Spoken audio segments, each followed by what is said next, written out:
에스라 10장 1절에서 12절까지. 에스라가 하나님의 성전 앞에 엎드려 울며 기도하여 죄를 자복할 때에 많은 백성이 크게 통곡하며 이스라엘 중에서 백성의 남녀와 어린 아이의 큰 무리가 그 앞에 모인지라. 엘람 자손 중 여히엘의 아들 스가니야가 에스라에게 이르되 우리가 우리 하나님께 범죄하여 이 땅 이방 여자를 맞이하여 아내로 삼았으나 이스라엘에게 아직도 소망이 있나니 곧 내 주의 교훈을 따르며 우리의 하나님의 명령을 떨며 준행하는 자의 가르침을 따라 이 모든 아내와 그들의 소생을 다 내보내기로 우리 하나님과 언약을 세우고 율법대로 행할 것이라. 이는 당신이 주장할 일이니 일어나소서 우리가 도우리니 힘써 행하소서 하니라. 이 에스라가 일어나 제사장들과 레위 사람들과 온 이스라엘에게 이 말대로 행하기를 맹세하게 하며 무리가 맹세하는지라. 이에 에스라가 하나님의 성전 앞에서 일어나 엘리야십의 아들 여호하난의 방으로 들어가니라. 그가 들어가서 사로잡혔던 자들의 죄를 근심하여 음식도 먹지 아니하며 물도 마시지 아니하더니 유다와 예루살렘에 사로잡혔던 자들의 자손들에게 공포하기를 너희는 예루살렘으로 모이라. 누구든지 방백들과 장로들의 훈시를 따라 3일 내에 오지 아니하면 그의 재산을 정몰하고 사로잡혔던 자의 모임에서 쫓아내리라 하며 유다와 베냐민 모든 사람들이 3일 내에 예루살렘에 모이니 때는 9째 달 20일이라.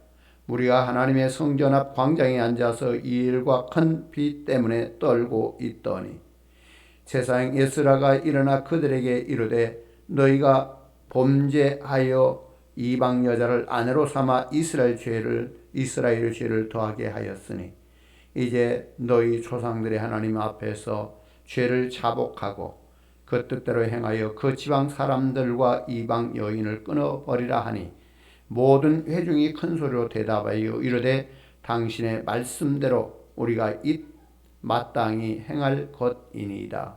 아멘. 기도하시겠습니다. 하나님, 우리를 하나님의 자녀로 거룩히 구별하시사 주 앞에 살게 하셨습니다. 그러나 우리는 하나님의 뜻을 따라 살기보다 때로 범죄함 속에 많이 나아갑니다. 저들을 긍휼히 여겨 주시옵소서. 이제 우리의 허물과 죄를 다 끊어버리고 오직 주님을 따라서 믿음으로 행할 줄 아는 거룩한 믿음의 삶으로 나아가게 하여 주옵소서. 이 시간 주께 왔사오니 저들을 새롭게 하시고 온전히 결단하며 주의 말씀을 따라서 하나님의 기뻐하신 뜻을 이루어갈 수 있는 거룩함의 삶을 살도록 인도하여 주옵소서. 주의 말씀을 듣게 하시고 깨닫게 하시고 말씀을 저들의 심령에 새기게 하셔서 저들이 행할 바를 알고 주의 뜻을 따라 행하며 아버지만을 영화롭게 하는 거룩함이 있는 삶이 되게 하옵소서.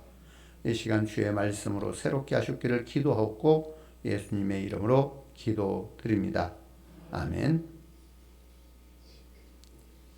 우리가 지난주에 에스라 9장을 봤습니다.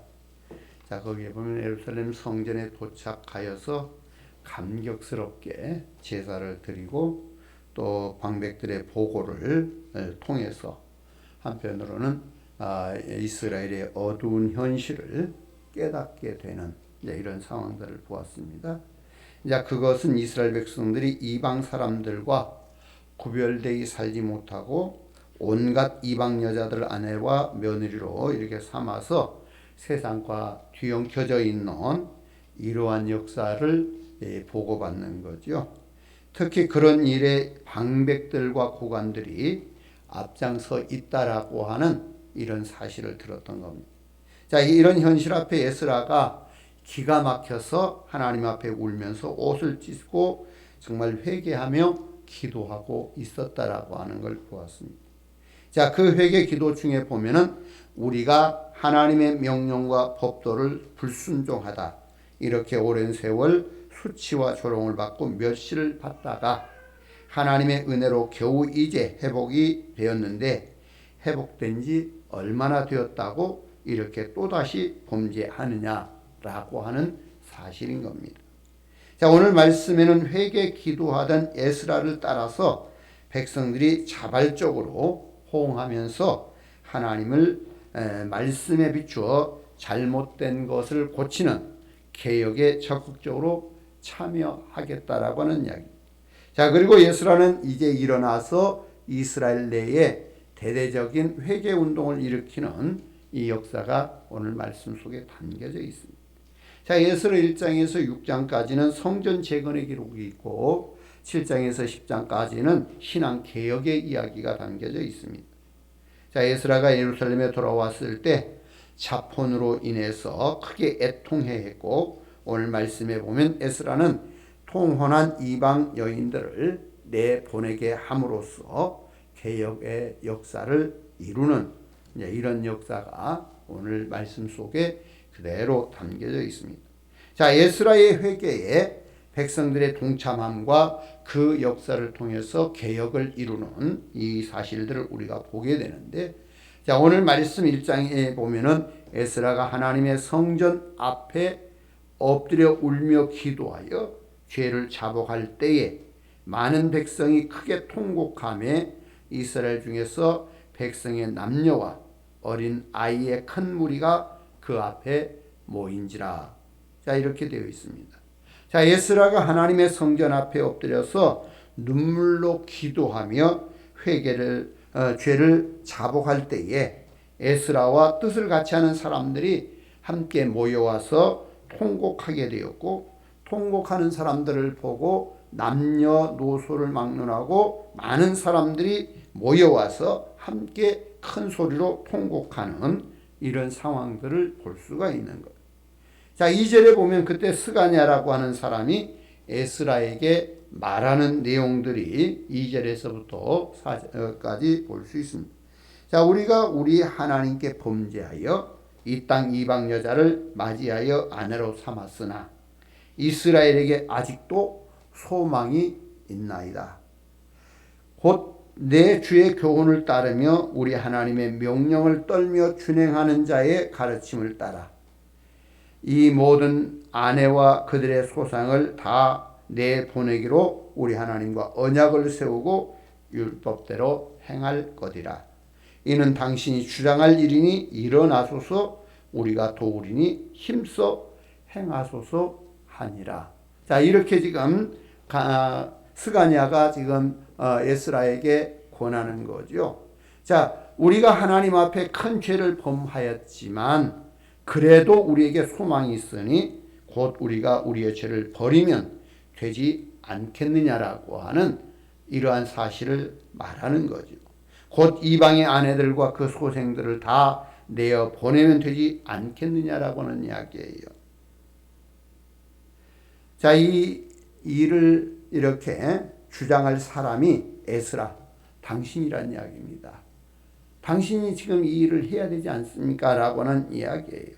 거기에서 우리가 도울 것이니까 그만 우시고 일어나서 힘을 내라고 지금 이 스가냐가 이 에스라에게 권하는 겁니다.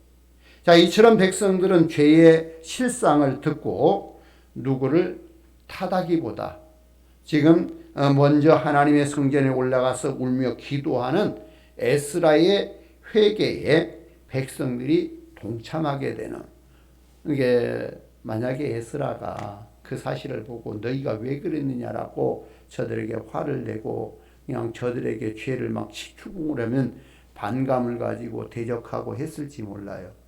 그러나 이 에스라는 그 상황을 들었을 때 결코 누구의 죄가 아니라 결코 내 죄라고 여겨서 회개하고 통곡하고 눈물로 이렇게 하다 보니까 백성들이 스스로 우리의 죄가 크구나, 지금 우리의 죄가 너무나 크다라고 하는 것을 심각하게 깨닫는 거죠. 그리고 와서 스스로 우리가 그 모든 걸 버리면 되지 않습니까? 라고 당신이 앞서서 이 일을 행하소서, 그러면 우리가 그걸 돕겠다 하고 지금 나오는 겁니다.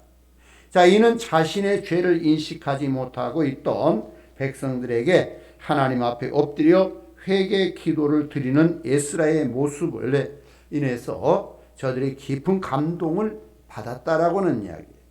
그래서 저녁 제사 무렵에 경건한 많은 백성들이 하나님의 성전에 몰려와서 에스라의 회개에 자발적으로 참여하게 되는 이런 상황을 보게 됩니다.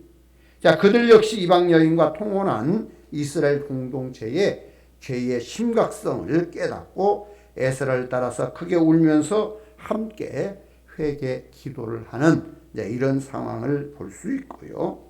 그리고 이때에 에스라의 회개에 감동을 받고 하나님의 제단 주변에 모여든 많은 사람들 가운데 스가랴가 에스라에게 이런 말을 해요.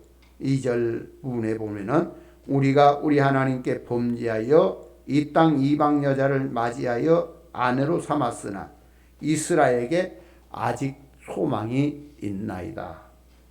아직 소망이 있나니. 자, 이 말이 우리에게 주목되어지는 이야기인데, 범죄했는데도 어떤 때에 또 어떻게 해서 소망이 있다고 말하겠느냐는 이야기예요. 이미 범죄했고 정말 하나님의 진노를 받을 수밖에 없는데 어떻게 하면 어떨 때에 결코 다시 소망을 가질 수 있느냐. 자, 그것은 죄를 회개하고 죄를 끊어버릴 때 소망이 있는 겁니다. 자, 이스라엘의 경우 이방에서 아내를 취하고 이방의 며느리를 취하고 세상에 섞여서 이렇게 우상을 숭배하는 일을 행하는, 자, 이러한 가운데 하나님께 범죄한 것이므로 이제는 저들이 회개하고 이방 아내를 쫓아내고 이방 며느리를 내쫓고 이제부터는 하나님의 백성답게 거룩하게 구별된, 세상과 구별되게 살면 문제가 해결되고 또 하나님의 징계도 받지 않고 망하지도 않고 이스라엘의 소망이 있다라고 하는 이러한 사실을 말하는 거예요. 자, 하나님의 은혜와 축복을 다시 회복할 수 있다라고 말하는 겁니다. 그러니까 지금 에스라의 그 통곡하며 기도하는 그 상황을 보면 더 이상 소망이 없을 것 같은, 참 저들이 그 소망이 없을 것 같은 그런 애통함을 보고 두려울 수밖에 없는 거예요.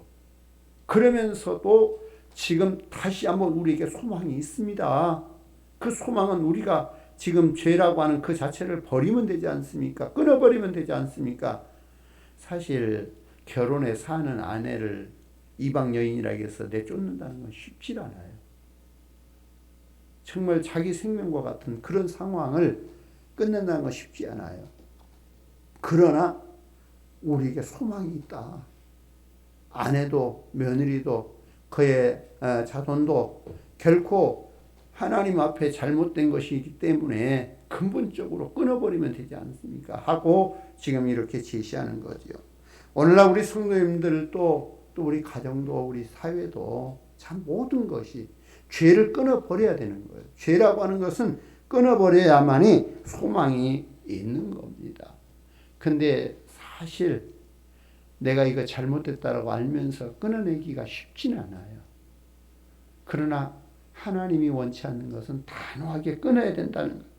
자, 오늘 말씀에 스가랴가 죄를 끊어버리자고 제안하고 결단했듯이 우리도 우리의 죄를 회개하고 죄를 끊어버리고 결단함으로써 소망 있는 정말 이런 삶을 우리가 살아야 됩니다.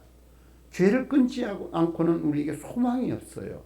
그래서 정말 이 스가랴가 우리에게 아직 소망이 있습니다. 우리가 끊겠습니다 하는 것처럼 우리도 죄에 대하여는 단호하게 끊을 수 있는 이 삶이 되어져야 됩니다. 자, 5절에 보면 스가랴에 의해서 백성들의 개혁 의지가 전달됩니다. 에스라는 슬픔을 딛고 일어나서 백성들에게 맹세시키고 예루살렘 총회를 소집해서 본격적인 개혁을 추진해 나가는 것이 5절에서 8절에 기록이 됩니다. 자, 에스라가 백성들에게 맹세케 합니다. 자, 이스라엘 사회에서 맹세라고 하는 것은 아주 심각한 일이라고 하는 거예요. 그냥 우리는 그냥 내가 그냥 하늘로 땅으로 맹세한다고 그냥 말만 그때 하고 끝나고 딱 돌아서면 잊어버려요. 우리 맹세는. 그러나 그들의 맹세는 그게 아니에요.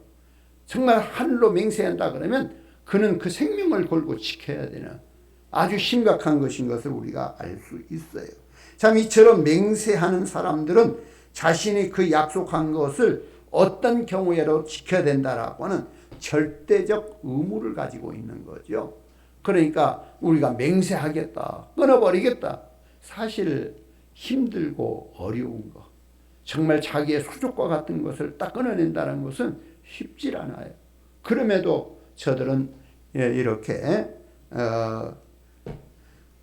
맹세하면서 그걸 끊겠다고 이렇게 말하는 거예요. 자, 에스라는 이스라엘의 개혁 역사를 완수하기까지 애통하고 통회하는 마음을 그치지 않는 자 이런 모습이죠. 그러니까 그냥 우리 어떤 상황이 되면 금방 돌아서 해하고 돌아서는 것처럼 그렇게 하지 않고 정말 그 마음의 의지가 정말 그 이스라엘의 죄악에 대한 정말 하나님 앞에 두려운 마음이 한순간 바로 돌이키는 게 아니에요. 그래서 이제 에스라가 6절에 보면은 이에 에스라가 하나님의 성전 앞에서 일어나 엘리야십의 아들 여호 하나님 방으로 들어가니라. 그가 들어가서 사로 잡혔던 자들의 죄를 근심하여 음식도 먹지 아니하며 물도 마시지 아니하더니. 자, 이제 거기서 이제 일어났어요. 회개하고 통곡하는 그 자리에서는 일어났어요. 그리고 이제 스가랴가 우리가 맹세한다라고 말하면서 이제 그렇게 하겠다고 그러니까 그 자리에 일어났는데 그런다고 해서 바로 끝나는 게 아니에요. 마음에 근심하면서 정말 먹을 수도 없는 참 그러면서 지금 이 백성들의 죄에 대하여 심히 마음속에 새기고 있는 자 이러한 모습을 보게 됩니다. 자 에스라는 이스라엘의 신앙개혁을 이제 시작을 하는데 7절에서부터 8절에 보면은 저들을 예루살렘으로 소집을 하게 되는 거죠. 모두가 3일 내에 예루살렘으로 모이라는 겁니다. 그래서 이제 예루살렘 성전 관정에 이렇게 모이게 하고 참석하지 않는다면 그는 재산을 몰수하겠다는 거예요. 그리고 이스라엘 총회에서 내쫓겠다라고 하는 것을 말하는 거예요. 이 같은 힘과 능력이 어디서 오겠어요?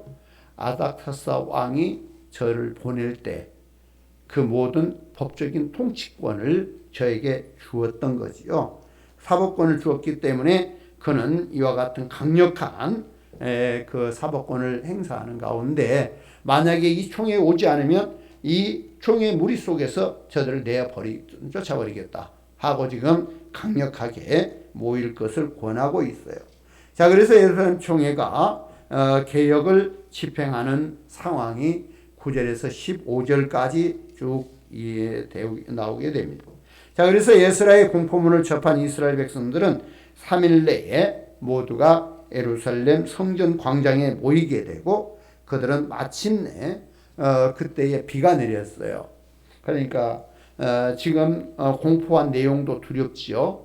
죄로 인하여 하나님의 진노를 벗어나야 되니까 두려움으로 왔어요. 근데 또 그때 마치 비가 왔어요. 참 사람이 아무리 두려워도 따뜻하면 그래도 좀 나은데 비가 오니까 춥잖아요. 그러니까 그들이 얼마나 많이 떨었을까. 참 이런 상황들을 볼 수 있는. 그리고 에스라가 종교개혁을 선포합니다. 10절에서 11절에 보니까 에스라는 죄에 대한 철저한 자각을 위해서 이스라엘 백성들의 범죄 사실을 다시 확인하는 것을 보게 되지요. 너희가 범죄하여 이방 여자를 아내로 삼아 이스라엘의 죄를 더하게 하였으니.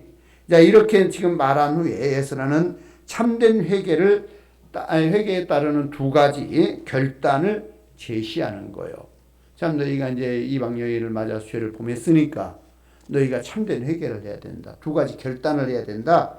그 두 가지 결단은 죄를 자복하는 것이고 또 이제 그 죄를 자복한다라고 하는 말은 그 죄를 제거하기 전에 반드시 선행되어야 된 것은 회개의 과정이지요. 그래서 너희가 너희 죄를 실토하라, 내놔라 이런 이야기이고 그의 뜻대로 행하여 그 지방 사람들과 이방 여인을 끊어버리라. 자, 회개의 두 번째 방법은 하나님의 뜻대로 행하는 단계입니다. 그래서 너희가 그 모든 것을 입으로 실토하고 이제 그것을 내놓고 끊어버려라. 그래서 온전히 하나님의 뜻을 따라 행하라고 말하고 있는 겁니다. 자, 에스라는 이처럼 행하라고 방향을 제시하는 거죠. 자, 인간적으로 본다면 이것은 너무나도 힘든 일이고 사람이 할 수 있는 일이 아닙니다. 얼마나 무정하고 무자비하게 가정을 파괴하는 일인가라고 하는 이야기죠. 하지만 에스라는 이 일을 그냥 묵과하고 지나가지 않는 거예요. 참 보통 잘 살고 있어요. 근데 이방 여인이라고 해서 그를 버린다라고 하는 것은 사실 인간적으로는 할 수 없는 일이에요. 그러나 왜 인간적으로 할 수 없는 일을 에스라가 하게 했을까? 이것은 하나님 앞에 큰 범죄이고 이스라엘 백성들의 멸망의 길로 갈 수 있는 것이기 때문에 단호하게 하지 않으면 안 되기 때문에 죄라고 하는 문제는 단호하게 처리를 해야 됩니다. 단호하지 않으면 결코 그 죄에 먹히게 되는 것을 알 수 있어요. 자, 놀랍게도 회중들은 에스라의 말을 따라서 그렇게 하겠다고 대답을 하는 거죠. 12절에서 14절에 보니까 정말 저들이 그대로 하겠다라고 호응하는 거예요. 이건 하나님의 은혜입니다. 정말 사람들은요, 자기의 어떤 약점을, 어떤 죄를 지적을 하면 오히려 꼬갈 써요. 그런데 우리가 그렇게 하겠다라고 하는 것은 저들의 마음 속에 그걸 버리겠다라고 하는 마음의 각오와 결단을 이미 가진 겁니다. 아무리 자기가 힘들고 어려워도 그렇게 하겠다는 거예요. 이것은 하나님의 은혜가 아니면 할 수 없는 겁니다. 문제를 해결하기 위해서는 언제나 먼저 기도가 선행돼야 돼요. 그래서 하나님의 은혜가 입혀져야 됩니다. 이처럼 에스라가 그만큼 기도하고 하나님의 은혜를 구했기에 하나님께서는 이미 그 모든 백성들의 마음을 움직이셨던 거예요. 그래서 동참하게 만들고 우리가 그렇게 하겠다라고 호응하게 만드는 이런 역사가 하나님의 은혜입니다. 자, 몇 년 동안 함께 살았던 이방인 아내와 그의 자식을 내어 쫓는다라고 하는 것은 쉬운 결정이 아니었을 것입니다. 그러나 그들은 그것이 하나님께서 금하신 일이고 기뻐하지 않는 일이라고 하는 것을 깨달았기 때문에 아무리 힘들어도 순종하는 겁니다.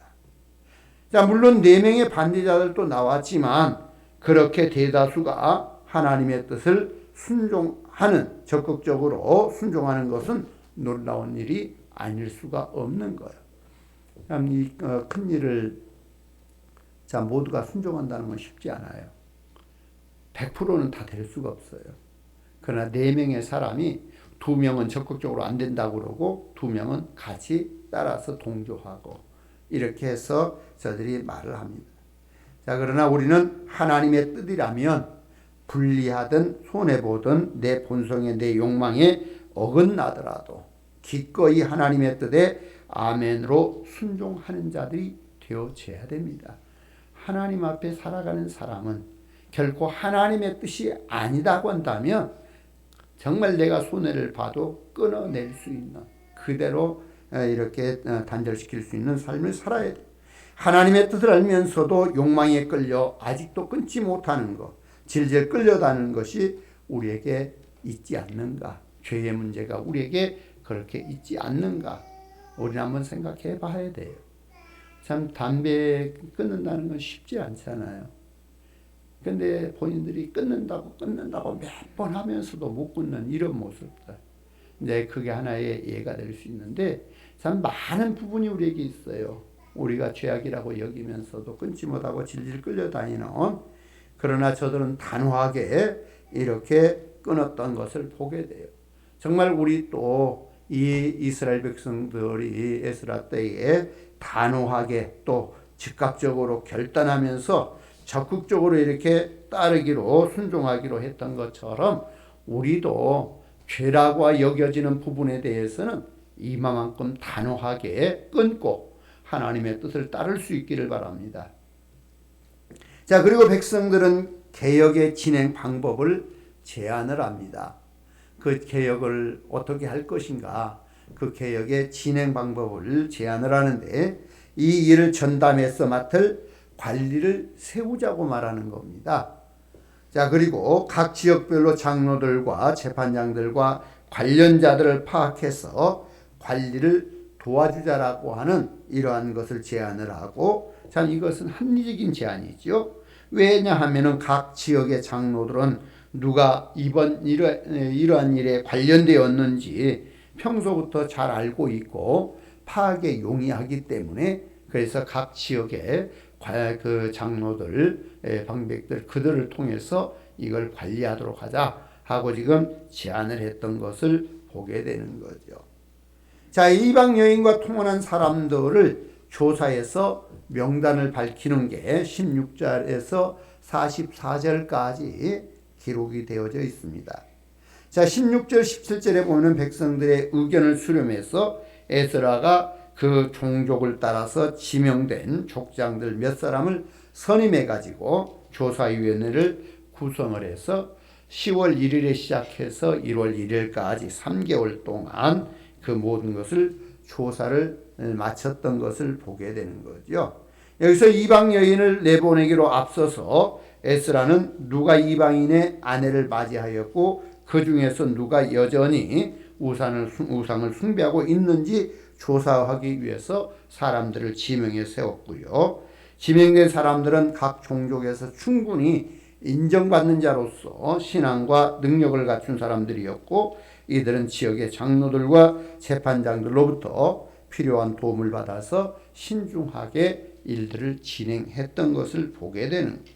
그래서 10월 초하루에 시작해서 1월 초하루까지 3개월에 걸쳐서 모든 것을 이렇게 조사하고 있었던 걸 보게 되고요.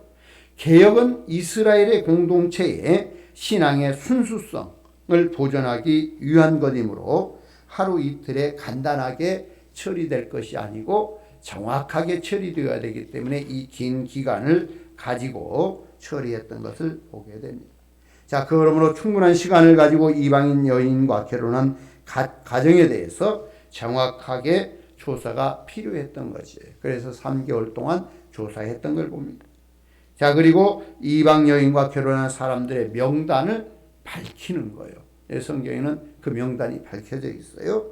16절 이하에 보면 조사 결과 그 범법자들이 114명이 이렇게 나타나고 있는데, 여기서 아무도 예가 없이 제사장의 가족들부터 시작해서 모든 백성에 이르기까지 그 조사된 사람들의 명단을 쭉 기록을 합니다.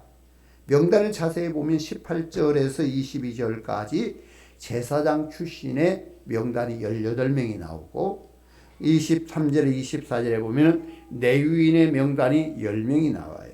그리고 25절에서 43절까지 86명의 명단이 나와서 도합 114명의 명단이 나옵니다.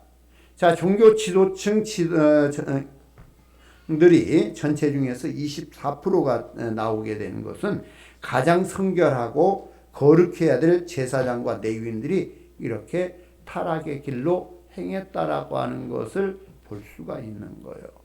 그래서 어찌 보면은 누구나 이렇게 잘못된 길로 갈 수 있다라고 하는 것을 우리가 볼 수 있는 겁니다.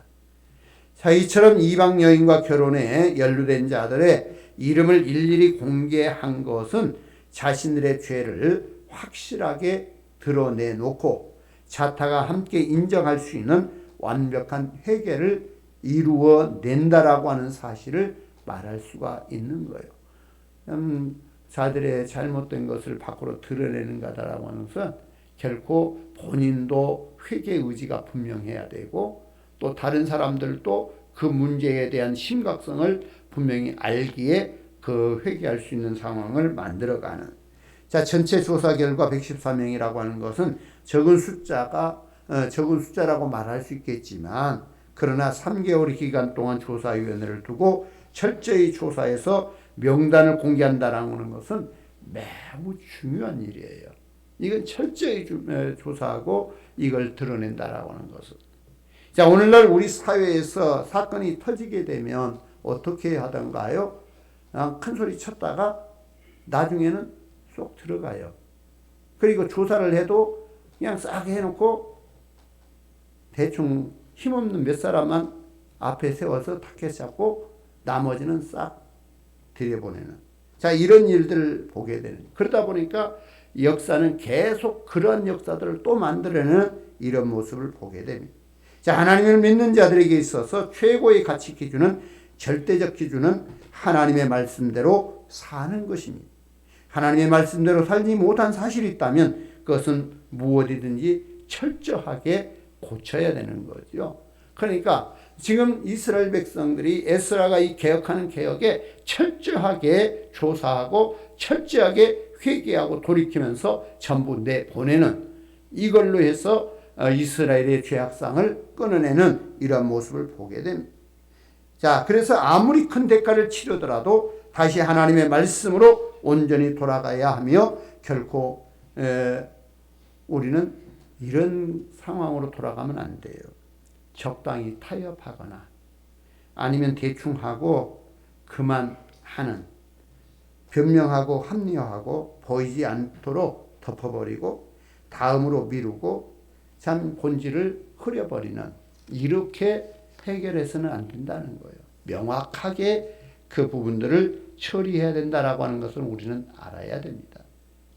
신명기 26장 16절에는 이런 말씀을 합니다. 오늘 네 하나님 여호와께서 이 규례와 법도를 행하라고 네게 명령하시나니 그런즉 너는 마음을 다하고 뜻을 다하여 지켜 행하라. 지금 하나님의 말씀을 지켜 행하라고 말하고 있어요. 여호수아 1.8절에도 이 율법책을 네 입에서 떠나지 말게 하며 주야로 그것을 묵상하여 그 안에 기록된 대로 다 지켜 행하라. 그리하면 네 길이 평탄하게 될 것이며 네가 형통하리라. 자, 하나님께서는 모세를 통해서 이스라엘을 이끌어내시고 그들을 가나안 땅을 들여보내시면서 너희가 율례의 말씀을 네 입술에 두고 지켜 행하라. 그리하면 형통한다. 이렇게 지금 말씀하고 있어요. 우리가 하나님의 말씀을 떠나서는 살 수가 없는 겁니다.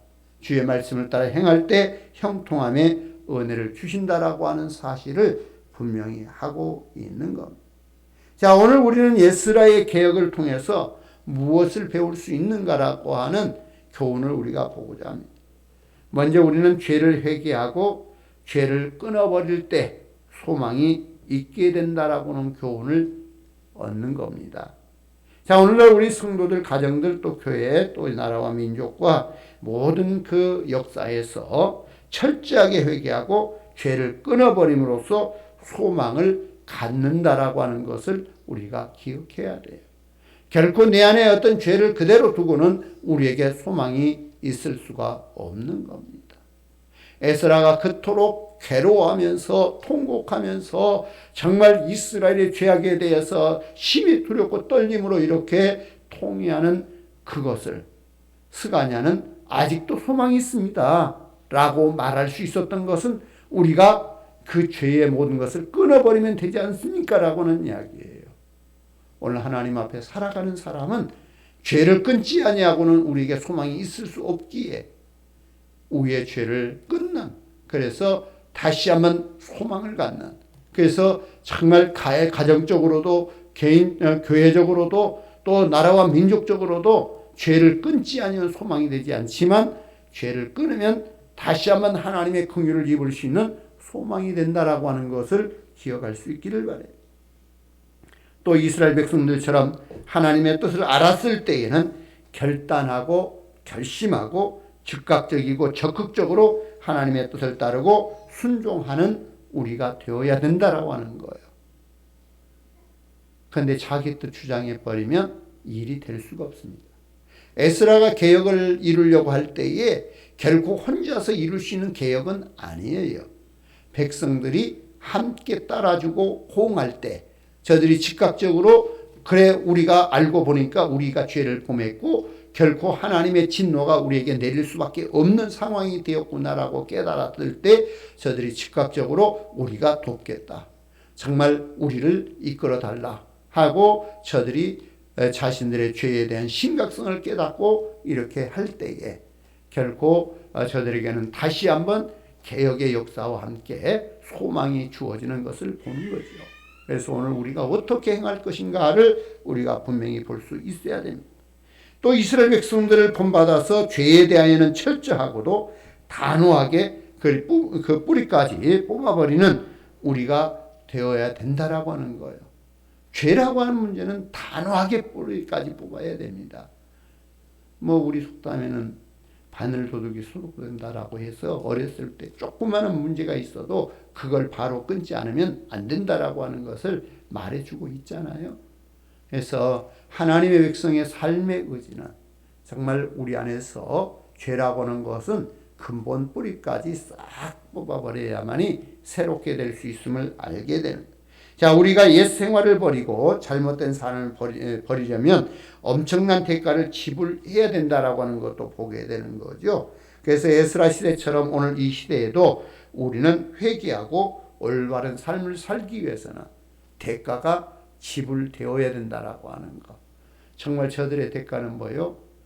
함께 살았던 자기의 아내요, 며느리, 또 자손들, 그들을 내버려야 되는 너무나도 아픈 정말 대가를 치르면서도 결코 하나님 앞에 범죄한 것에 대한 그것을 버리지 않으면 소망이 없다라고 하기에 그들은 대가를 치르면서 이렇게 회개했던 것을 보아서 오늘 우리 삶에 있어서 모든 순간 정말 죄로 여겨지는 것은 내가 비록 손해를 보고 내가 어려움을 당해도 정말 수치를 당해도 그때 바로 끊어내지 않으면 안 된다라고 하는 이 사실을 분명히 기억할 수 있기를 주의 이름으로 축원합니다. 기도하겠습니다. 하나님 감사합니다. 하나님이 우리를 사랑하셔서 우리를 특별히 세상과 구별하시고 하나님의 은혜를 입히시사 영원한 생명을 주셨습니다.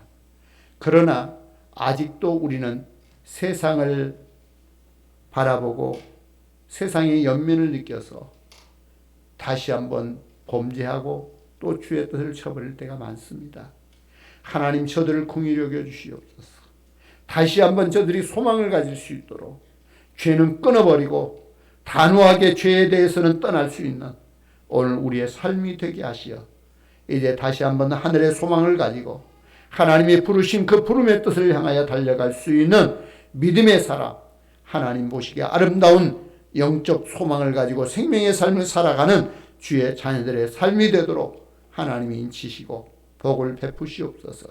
이 시간 우리 하나님만이 주 되심을 고백하며 예수님의 이름으로 기도드립니다.